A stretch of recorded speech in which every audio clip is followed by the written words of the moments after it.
Everyone, स्वागत है आपका वीनेशन 111 के एक नए एपिसोड में, जहां आपके लिए लेकर आते हैं इंडियन डिफेंस की प्रमुख अपडेट्स को सबसे पहले। तो चैनल को सब्सक्राइब करना मत भूलिएगा। आज की अपनी अपडेट की शुरुआत करेंगे आर्मेनिया को लेकर आई एक बड़ी अपडेट से। हम सब जानते हैं कि भारत एक लंबे समय तक रक्षा आयातक के तौर पर जाना जाता था, लेकिन पिछले कुछ वर्षों में भारत की छवि आयातक से निर्यातक की बदली है। और इसी बीच स्पुतनिक की रिपोर्ट में कहा जा रहा है कि इस समय आर्मेनिया भारत का नंबर 1 डिफेंस इंपोर्टर बन चुका है। यानी कि आर्मेनिया ने अपनी ज़रूरतों को पूरा करने के लिए सबसे ज़्यादा जो हथियार खरीदे हैं वो भारत से खरीदे हैं। और यहाँ पर जो प्राइमरी वेपन सिस्टम आर्मेनिया के द्वारा इस्तेमाल किए जा रहे हैं, इनमें Pinaka multi barrel rocket launcher system, Akash missile system शामिल है। आपको बता दें कि फाइनेंशियल ईयर 2024-25 में अभी तक तकरीबन $600 मिलियन की जो डील है ये फाइनलाइज हो चुकी है। और आने वाले भविष्य में एडिशनल जो डील्स हैं इनको एक्सपेक्ट किया जा रहा है कि आर्मेनिया भारत के साथ फाइनलाइज करेगा। इसमें संभावित क्रूज मिसाइल की डील भी शामिल हो सकती है। जैसा कि हम सब जानते हैं कि भारत और रशिया आपस में मिलकर के बहुत सारे सैन्य प्रोग्राम हैं जिनको आगे बढ़ा रहे हैं संयुक्त रूप में, और इनमें से कुछ चीज़ों का निर्माण अब भारत में किए जाने का फैसला भी किया गया है। तो इसी बीच स्पुतनिक इंडिया की एक नई रिपोर्ट सामने आई है, जहां पर स्पुतनिक इंडिया ने यह कंफर्म कर दिया है कि भारत इलेक्ट्रॉनिक्स लिमिटेड और रोसबोरॉन एक्सपोर्ट और एमएसके बिजनेस के बीच में एक मेमोरेंडम ऑफ अंडरस्टैंडिंग पर साइन किया गया है। और ये जो MOU है इसके अंतर्गत जो इंडिजिनस 30 mm के एमुनेशन है इनके लाइसेंस प्रोडक्शन की बात करी गई है। इसके अलावा 40 mm के जो एमुनेशन है जिसमें वोग 25 शामिल है, और इसके अलावा 30 mm के ग्रेनेड एमुनेशन जिसमें वोग 30D शामिल है, इसका लाइसेंस प्रोडक्शन अब भारत में किया जाएगा। ये एक बड़ा स्टेप है और रोसबोरॉन एक्सपोर्ट ने इसको लेकर के ये कहा है कि आने वाले भविष्य में संभावित है कि इसी प्रकार के और भी जो मेमोरेंडम ऑफ अंडरस्टैंडिंग और कॉन्ट्रैक्ट्स हैं ये भारत और रशिया के बीच में साइन किए जा सकते हैं। अगर हम इससे हट के बात करें तो आपको याद होगा कि ऑलरेडी बहुत सारे क्रिटिकल पार्ट्स हैं जिनकी मैन्युफैक्चरिंग रशिया भारत में करने वाला है।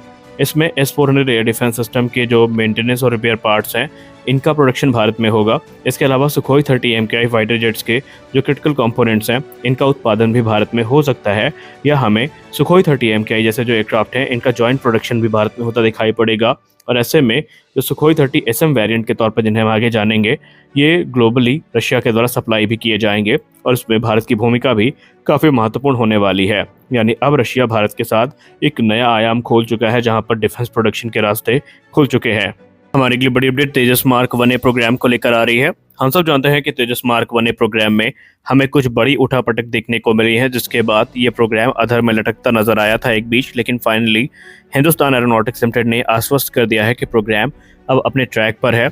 लेकिन इसी बीच एक नई रिपोर्ट सामने आई है जहां पर बताया जा रहा है कि हिंदुस्तान एरोनॉटिक्स लिमिटेड अब जो प्राइस बिड है इसको फाइनलाइज करने के अपने फाइनल स्टेज में पहुंच चुकी है, जिसके बाद एडिशनल 97 जेट्स के जो ऑर्डर हैं ये प्लेस कर दिए जाएंगे। आपको हम बताते चले कि रिपोर्ट्स में ये कहा जा रहा है कि हिंदुस्तान एरोनॉटिक्स लिमिटेड इस समय जो रिक्वेस्ट फॉर प्रपोजल उनको मिला है उसको इवेलुएट कर रहे हैं, और उसमें जो मॉडिफिकेशंस हैं उनको कैसे इनकॉर्पोरेट करना है इसको लेकर के बातचीत चल रही है। और उसके बाद जो फाइनल प्राइसिंग प्रपोजल है वो इस महीने के अंत तक सबमिट कर दिया जाएगा, और उसके आधार पर जो रक्षा मंत्रालय है कॉन्ट्रैक्ट निगोशिएशन को इनिशिएट करेगा, और इस प्रकार जो फाइनल डील है इसको फाइनलाइज कर दिया जाएगा। हालांकि अब भारत की तरफ से सारे प्रोग्राम की जो रफ्तार है वो तेज कर दी गई है, लेकिन इसमें जनरल इलेक्ट्रिक का अड़ंगा अभी भी है और वो इंजन को लेकर के है। तो वहीं जनरल इलेक्ट्रिक ने भी ये प्रतिबद्धता दिखाई है कि वो कोशिश कर रहे हैं कि इंजन डिलीवरी को रिज्यूम किया जा सके। यहाँ पर उनकी तरफ से कहा गया है कि सप्लाई चेन इशूज़ के चलते जो डिलीवरी है ये प्रभावित हुई है, और इसका प्रभाव जो है वो समझ रहे हैं कि क्या पड़ता है भारत के इंडिजिनस प्रोग्राम में। लेकिन भारत इससे बिल्कुल भी खुश नहीं है, क्योंकि इंजन लेट डिलीवरी का मतलब ये होना है कि तेजस की जो डिलीवरी है ये भी प्रभावित होगी। हालांकि पहले जो एयरक्राफ्ट हैं कुछ ये रिजर्व इंजन के साथ में आएंगे, लेकिन भारत लंबे डिलीवरी को इस समय कह सकते हैं अफोर्ड नहीं कर सकता। हमारे अगली बड़ी update defence research and development organisation को लेकर आ रही है। DRDO की संगत संस्था armament research and development establishment ने एक ओपन टेंडर प्रोसेस को इनिशिएट किया है, जहां पर वो 2 की संख्या में डिजाइन और डेवलपमेंट पार्टनर्स की तलाश कर रहे हैं, जिसके साथ मिल करके वो 1000 किलोग्राम के जो जनरल पर्पस बॉम्ब है इनके डेवलपमेंट को आगे बढ़ाएंगे।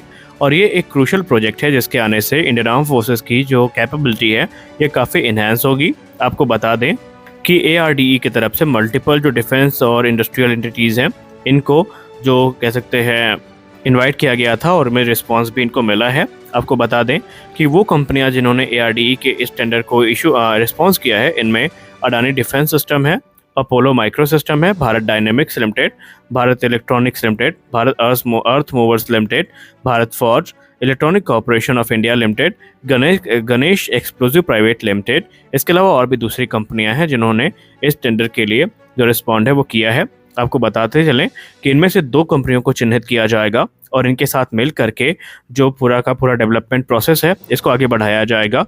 उद्देश्य यही होगा कि भारतीय वायुसेना के फाइटर जेट्स के लिए बेसिकली 1000 किलोग्राम के जो जनरल पर्पस बॉम्ब्स हैं इनका निर्माण किया जाएगा और ये अतिशीघ्र प्रोसेस पूरा हो इसको भी सुनिश्चित किया जा रहा है डीआरडीओ के द्वारा। डीआरडीओ कहना है कि इसमें वो एक एग्रेसिव टाइमलाइन को सेट कर चुके हैं जिसके अंतर्गत ये जो निर्माण प्रक्रिया है ये पूरी करी जाएगी, वो भी कम से कम समय पर। हमारी अगली बड़ी अपडेट एयरबस को लेकर आ रही है। एयरबस जैसे कि भारत में एयरक्राफ्ट का निर्माण कर रही है तो अब वो हेलीकॉप्टर प्रोडक्शन में भी अब भारत में अपनी एंट्री कर चुके हैं और जो सेकंड इनकी असेंबली लाइन है ये माना जा रहा है कि 2026 तक ऑपरेशनल भी हो जाएगी, जहां पर वो टाटा एडवांस सिस्टम के साथ मिल करके पार्टनरशिप को फॉर्म करेंगे और हेलीकॉप्टर्स का निर्माण करेंगे। गौर करने वाली बात एक ये है कि ये जो फैसिलिटी है यहाँ पर H125 सिंगल इंजन हेलीकॉप्टर्स का निर्माण किया जाएगा और ये जो डेवलपमेंट है इसको काफ़ी महत्वपूर्ण माना जा रहा है क्योंकि अभी से H125 का जो कंपैरिजन है ये भारत के स्वदेश निर्मित लाइट यूटिलिटी हेलीकॉप्टर से शुरू हो चुका है। लाइट यूटिलिटी हेलीकॉप्टर की बात करें तो ये भारत की हिंदुस्तान एरोनॉटिक्स लिमिटेड के द्वारा विकसित किया गया है और ये भारतीय वायुसेना और थल सेना की पहली पसंद बना हुआ है।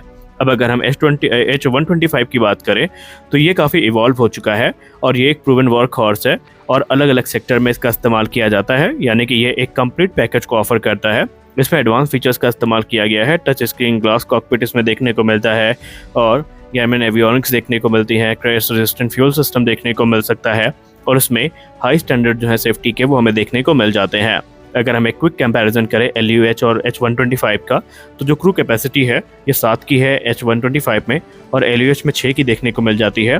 स्पीड की बात करें तो H125 की टॉप स्पीड 251 किलोमीटर प्रति घंटे की है तो LUH की टॉप स्पीड 235 किलोमीटर प्रति घंटे की है।